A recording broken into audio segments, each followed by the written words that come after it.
Hello, everyone. Christopher Walker here. Thank you for joining me as we look at day 8 of this 14-day devotional. I have the privilege to talk to you about unrighteous mammon. The scripture is found in Luke chapter 16, verse 9. And if I can read that for you, it says, Jesus speaking, "And I say unto you, make to yourselves friends of the mammon of unrighteousness, that when ye fail, they may receive you into everlasting habitations." What does this verse mean? When I read this verse, there's a couple things that catch my attention. Number one is we ought to make friends.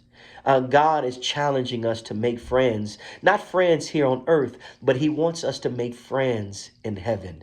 And how do we do that? It's by giving our mammon. What is mammon? And today it can be dollars. It can be whatever way that we live. In the Old Testament, Job, it says that he had 7,000 sheep and I think it was 5,000 camel and 500 oxen. Listen, that was his mammon in that day. Why? Because mammon is not just a dollar. It's the spirit of money. It's the spirit. It's our substance that we live by. And God is challenging us to make friends with our substance.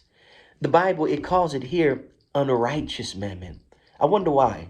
I think First Timothy gives us an explanation.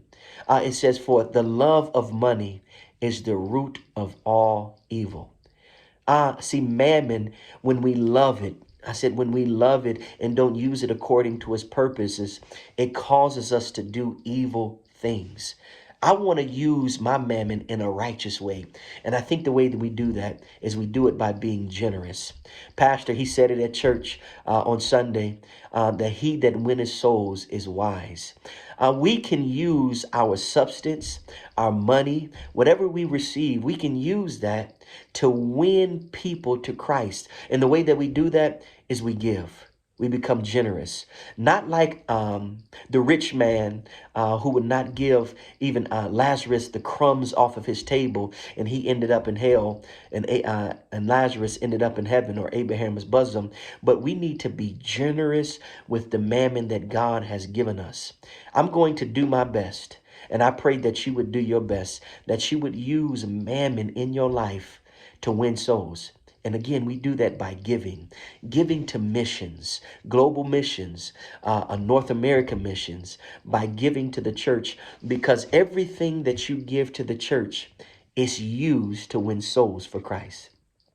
What I love about this verse is it says that when we make friends, we may not make them on earth, or we may not see them on earth, but they're going to receive us in everlasting habitations. What does that mean? They're going to meet us in heaven and say, "You remember when you gave to the church and you gave to that global missionary? Listen, it was because of your giving that they were able to preach the gospel to me. And now we're together here in heaven." I challenge you today. Let's use our mammon and let's make it righteous. Let's give it unto God. Let's be generous and let's win souls. God bless you all. Thank you for joining me today.